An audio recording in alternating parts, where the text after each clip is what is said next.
Afternoon, folks. I'm back with another video. Um, it's a bit of a tricky one. This one. I don't sleep much nowadays. And at night time, my mind really is awake. It really, really is awake, and it really strange things I experience. Sort of like letting your letting your thoughts and your mind think for itself. It's amazing, but I was thinking about my working life.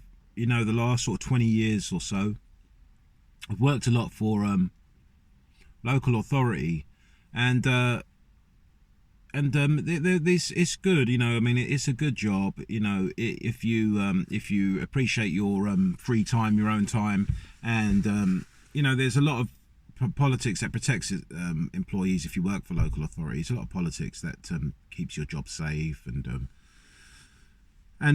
you don't have to really do much. You're probably all familiar with local authority people that work for local authority. They really do the minimum, and that got me thinking, because it's a difficult thing to when you work with people who are very short-sighted and very lazy-minded, and it presents a problem when you work with people that are like that. The problem is that type of mentality, this type of what happens is that people tend to get lazier and lazier, and what they discover is their goal in life becomes this.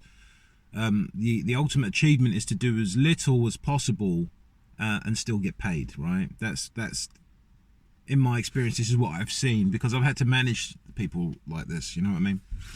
And their goal in life is to do as little as possible and get paid the same amount of money, right? They don't want to they don't want any more, okay? They don't want any less. They just want to do that. That's their goal. And what happens is, other people see that, right? This is how people are. They see what people do and what they get away with, and how they think, well, I'll have some of that. I'll do that, and then they start to do the same, and they think, he's not doing much, so I won't do much, right? So you have that going on, and then that sort of the other fella sees that happening, and then he thinks they're not really doing much, so I'm probably just going to slow down a bit as well. I won't really do much, yeah, and that has a knock-on effect, because people from other depots come along and they see that they're not really doing much in that depot, and they go back and they say, yeah, when they go over there, they're not really doing anything in that depot. They're just like sitting around, not doing nothing. And then they think, well, why are we working like? Why are we running around doing things when then they're all not doing it? And it just goes on and on and on. And it goes from your depot to other depots and then other companies and other councils. They start to do the same, because they realise, well, there's a system in place. Everybody becomes educated about how they can get away with what they can get away with, and there be no repercussion. That's one thing they're not lazy about, right? They'll learn that every part of the system in which they can use to protect themselves to continue to be lazy, right? This is the aspirations of a lot of people, man. You need to get that around your head. This is a lot of people's aspirations. So they say, yeah, it's what we do. This is what it's all about. So there becomes a network of non-progressive minds that work collectively to stop any type of advancement, right? And this just spreads and spreads and spreads. It just has a knock-on effect and a knock-on effect and a knock-on effect, right? Until, like, you're just, wherever you go, you're presented with the same problem. You're there with very short-sighted people. They have no vision. They have no drive. They have no creative ability to think in any way other than, how can I do as little as possible and still get paid, right? And it's difficult for a person. For example, in my case, I had to manage a depot where these people have been in these jobs for 30 plus years. They've been there 30 plus years, and they don't really want to do anything. And when somebody comes along with vision, and they're vibrant, and they've got ideas and creative thinking, and they're suggestive, and taking things to another level, they won't like it. They're scared. They don't like anybody to come along with new ideas. It makes them look lazy and it makes them look stupid, and they don't like that. So what they'll tend to do is they'll try to protect their little society of laziness that they've made, and comfort, and they'll try to get you out from there, because you know, the first thing they'll do is they'll say, oh, we don't do that, we don't do that, we do it like this because it takes more of the day and you get less done, but you still get paid. You know what I'm saying? So this is what I'm trying to say. This has been people's aspirations, and it has been for a long time, because it has a knock-on effect, and it rubs off, and you know, onto other people. And then you end up with a whole workforce full of people that don't want to do anything. They don't want to achieve or strive to make anything better. You know, they don't. There's no drive there. There's nothing there. Okay, so for someone like me, I've been in many different jobs, and I've worked for many different local authorities. I've worked for private companies. I've worked for myself. And I've been finding the same thing, yeah, all these years, man. I've always found the same thing, and I've always thought there's something wrong with me. Why can't I just settle down and just work like these people are, and just be in my job for 30 years? Why am I always trying to find something more fulfilling? Why am I always doing this? You know what I'm saying? And you know, when you think about progression, making progress and development, how are you going to achieve that if that's what you've got? If majority of the people are that way, how are you going to achieve your vision? How are you going to get there when all you get is people trying to stop you from doing it? You know what I mean? They want to hold on to that concept that we get paid to do as little as possible. They want to hold on to that concept, right? It's what they want.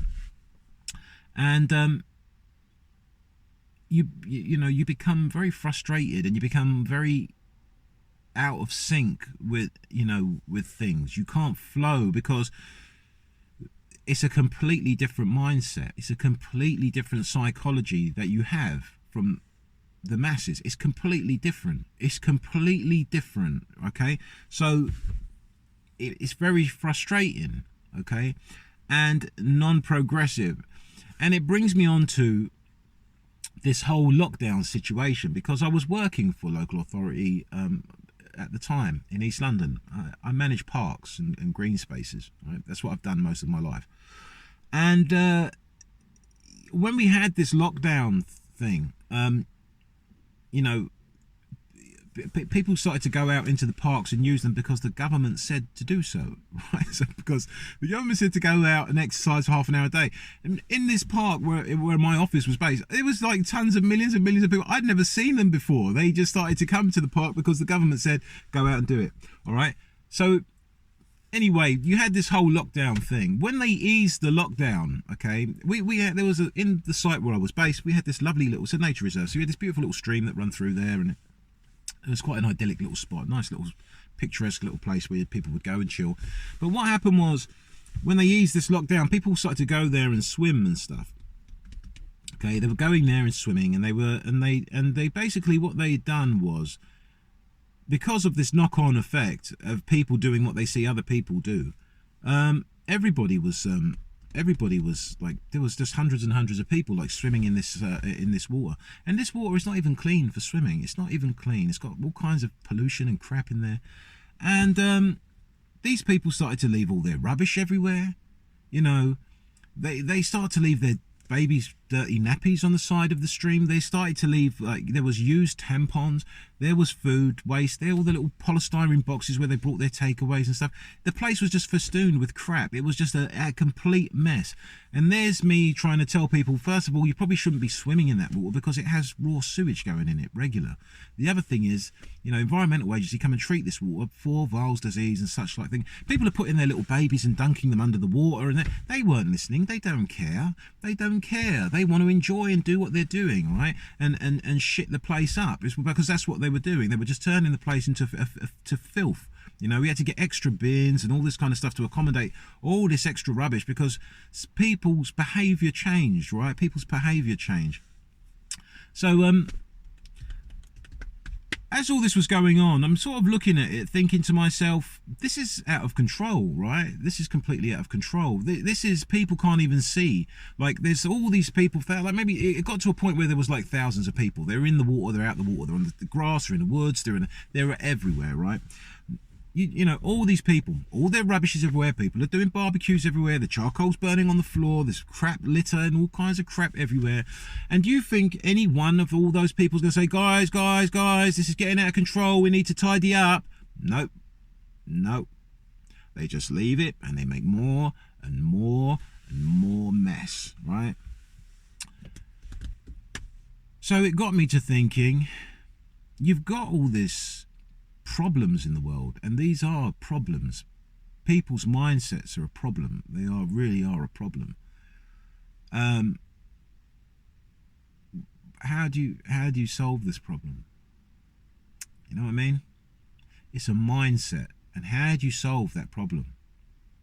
You guys should think about that, because in a way, although everything that's going on, and this is just, you know, when you are able to use your perception and all your perception to be used to your own advantage, you know, you can start to see, you know, some of the positives of some of the negatives. You know what I'm saying? Some of the positives that come with some of the negatives. And it's not nice, you know what I'm saying? It's not a nice way for things. It's not a nice way for the planet and its inhabitants to develop. It's not nice. But who am I to decide what's nice and what's not nice? You know what I mean? I'm not saying I agree with everything that's going on, and I'm not saying I disagree with everything that's going on.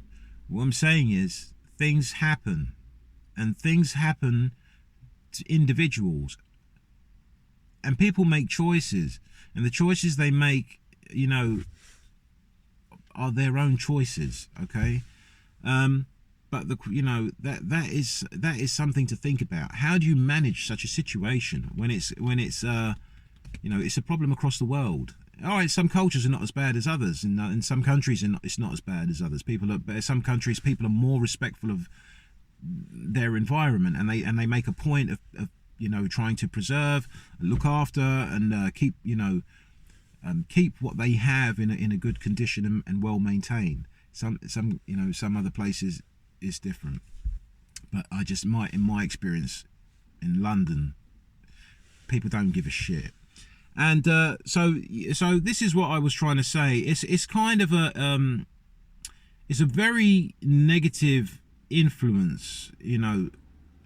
It's a very negative mindset to think that you can just trash everything, be very lazy, you know, cut down anybody that shows any type of progressive, creative, independent thinking. You know what I mean? Stifle them. And we can just keep our stupid, you know, lazy world going. You know what I mean?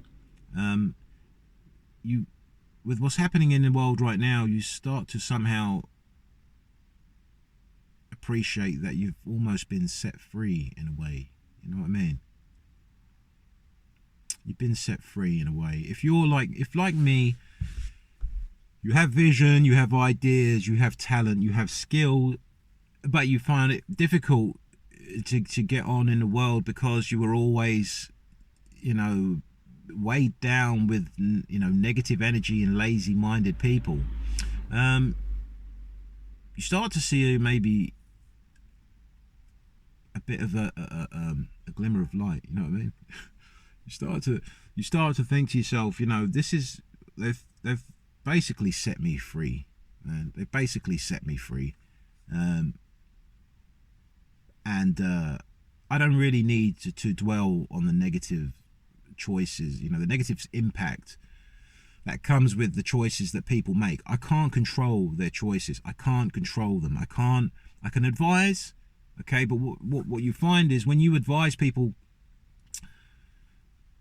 they'll be critical of you, you know, because you're not going to give the advice that they've become accustomed to hearing, because they've become accustomed to hearing a very mainstream narrative in which they've become absorbed. You know what I mean? They become engrossed by that, and that's that. And when you give when you give advice from an independent perspective, they all tend to get ridiculed. So like I say, it's not really any point in dwelling on the negative impacts of the decisions that people make, regardless of whatever's going on externally, right? Ultimately, it's down to you to make the right choice, or the choice that's going to benefit you. And I made that choice long time ago. And some of you should really think about that. You should think about that. And you should learn to appreciate what you have, and you should learn to appreciate nature, and you should learn to look after one another. You know what I mean? So thank you very much for joining me on this video. I will be back with some more information for you. You know, I will be back with some more videos, but appreciate any views I get, and hopefully I'll see you guys soon.